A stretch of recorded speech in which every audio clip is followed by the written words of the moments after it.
Good day, fellow investors. You already know Per Jenster, Professor Per Jenster, who is now retired, lives in beautiful Malaysia with great weather, and he watches our channel. And one of his greatest concerns is about the retail investor. So he wished to discuss that a little bit, and what is that retail investors like we are here on the channel has to be really concerned about and watch, and not to get, let's say, in trouble over his investing lifetime. So thank you, Per, for sharing this with us. Well, I did not actually prepare some specific agenda for talking about retail investors, but one of my concern after quite a long life of watching people oftentimes with hard earnings, etc., trying to save up for retirement, for their children's education, for circumstances where their health may not be good, or just simply to buy a new car, a new house, is my pet peeve with sort of the banking system. Mm-hmm. I just seen too many people, that goes down to their own bank. They're called bank advisors, but in many ways I would rather call them salesmen. Mm-hmm. They would try to sell these fairly unfortunate, ignorant people about investing, and convince them to put sizable amounts of money into often investment vehicles that really benefits most of all the bank, not the retail investor. So my biggest concern is also retail investors, because of maybe the lack of education, have so poor ability to evaluate what is actually right for me and what is worthwhile for me to actually do. Yeah. And unfortunately, I don't think banks and also a lot of pension funds are not particularly helpful in that respect. In fact, to the contrary, you often see that people get into investment products that really they shouldn't have, because it's not the best way. And we're not talking, in some cases, of course, we're talking about a few $100 or euros, but many times we're talking about people putting 30, 50, 100, $200,000 and more into schemes based on a very poor foundation. A foundation, for instance, they would never buy a new car without having done good research. They would never buy a new house without having studied it properly and talked with different people. But when they sit down with a bank advisor or a broker, they're often convinced to say, I think you need to be in some FANG stock, or Apple is a good investment. We recommend to do X, Y, Z. And they don't know why, but they put a lot of their hard-earned money into the hands of sometimes I would say dubious sort of schemes, or at least excessively expensive schemes. And to me, this is something that, and one of the reasons why, as you know, I'm very fond of your channel, because I think it makes more investment knowledge available to a larger number of people. And I think this can only be healthy. As an educator, I really wish, for instance, schools, high schools, would do a better job of actually teaching people, students, about some of these, in some sense, very simple things, compounding interest, etc., so that when students could go out in life, they would actually be more knowledgeable about some of these things. And so this is one of the things that I wish was a little different, and I wish that maybe there was better consumer protection around some of these things, that people actually knew what is it. For instance, if they go to the bank and invest the money in a fund run by the bank, how much money does the bank actually charge for all of these services? Because yes, you see some of them, but there are a lot of these expenses or costs you don't really see. They are not visible. It's not to say that, of course, running a bank and running a fund, it takes some cost, and the salaries need to be paid. But I think people need to be much more aware of what it is, and we need to have more transparency in that matter. And this is one of the reasons why I think both Peter and I although I don't consider us retail investors.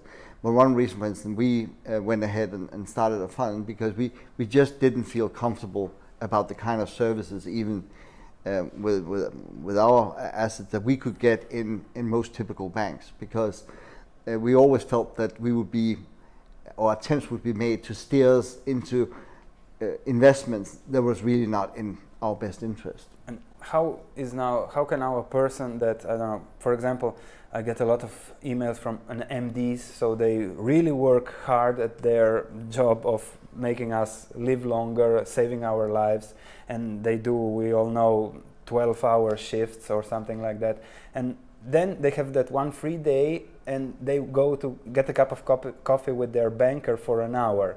So how are they supposed to behave? Okay, how to know, how to protect themselves from... Well, first of all, I think that is probably going to be the most expensive cup of coffee they are ever going to buy.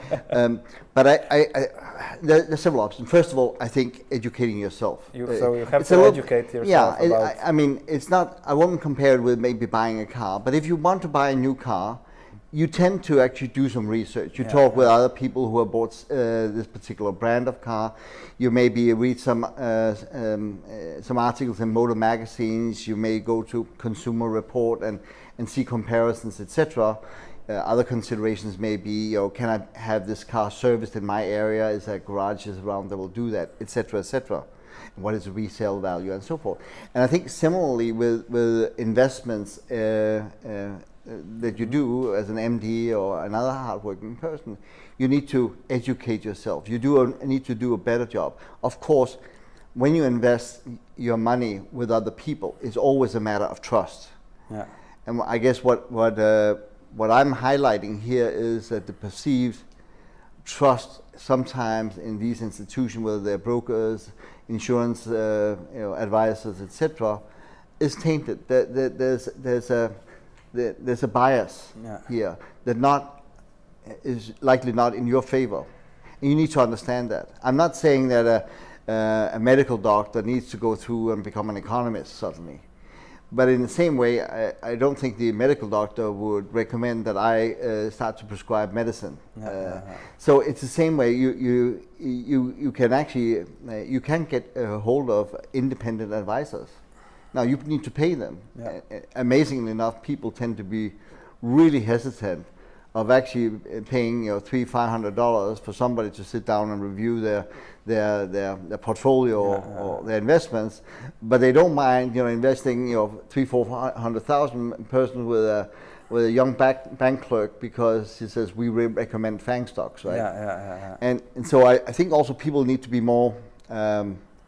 They need to be a little bit more alert and realistic in terms of their own maybe lack of understanding and what they are getting for things that are free. So what you're practically saying also, what any investor before investing in something should ask a variety of persons independent, okay, what can be the good thing about that investing, but what is the worst case scenario, and then put it in a personal life perspective. But the key is that what I think when you go to a bank is not that common, that they will say, okay, this is the upside and this is the worst case scenario, put that into your life perspective would be a good start, for example. Yeah, I think you need to be very realistic. This morning I just read about one of these famous actors who had gained $650 million by making a movie, and now the guy is bankrupt. I mean, it actually takes real hard work to lose $650 million. I'm sort of thinking myself, what can I actually do to spend that much money in a relatively short period of time? I think it all starts with education. You gotta educate yourself so you can go and ask some people who are more knowledgeable, but you need to have a certain level of education so you at least can ask the question and you have some sense of what the responses are. I'm not suggesting that people need to be able to calculate free cash flow or calculate net present value, etc.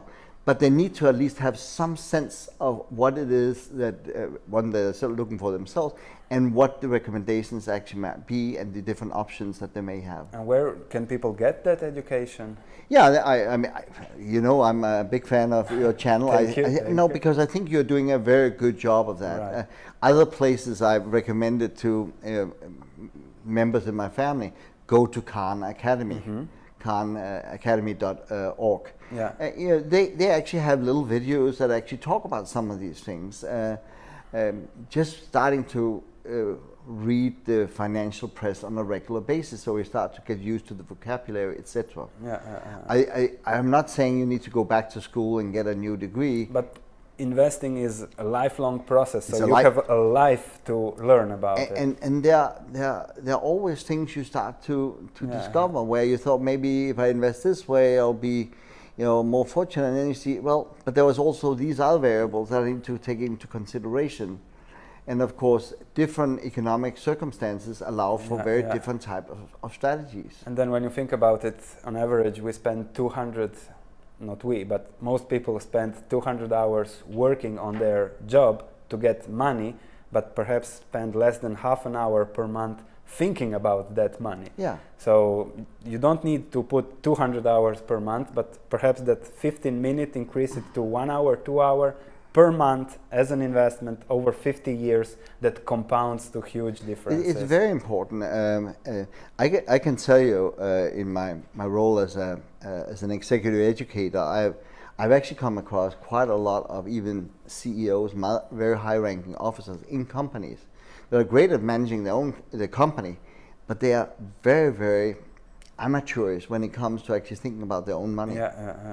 Another thing that a lot of people don't really consider is oftentimes the tax implications of their investments.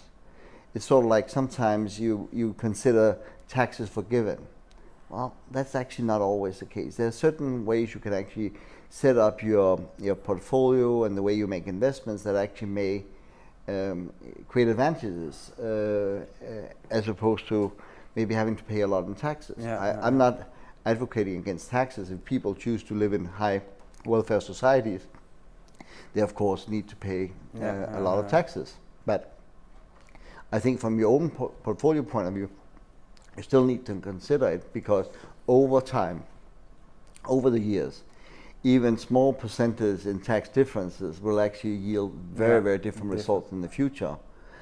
And that's of course why it actually pays off to also think about your tax situations when you're thinking about investments. So the options are then relocating? Well, I'm not even going that far. I'm just thinking about the different ways of actually doing it. Most countries, for instance, would like to encourage people to save for old age, etc., and that will be very important. Like we have the United States and the retirement accounts. Yeah, exactly. So there are different ways of doing that. Yeah. Now, of course, you should do some of that, but you should not do it without also looking at what are the kind of instruments and what are the yields you are likely to expect from different instruments. Sometimes people tend to let the tax issue completely overshadow the way they think about the investments. And so spend the time, because you have worked hard for your money, and don't just hand it over to any sort of I wouldn't call them charlatans, because obviously they're there and they're paying good. They're there for a purpose. But sometimes when you go to a broker, or you go to a bank, or you go to an insurance salesman, his incentives are not completely aligned with your interests. So it's always good to be a skeptical listener in these circumstances. Excellent. Well, thank you, Per. I think this is a lot of food for thought for our viewers, especially the newer viewers that are looking for how to invest and what to be careful when investing. So it's just the message is give yourself time, learn about it, and the difference over 50, 60 years will be amazing. Yeah. Thank you, Per, and thanks for doing this. Pleasure. Thank you for watching, and I'll see you in the next video.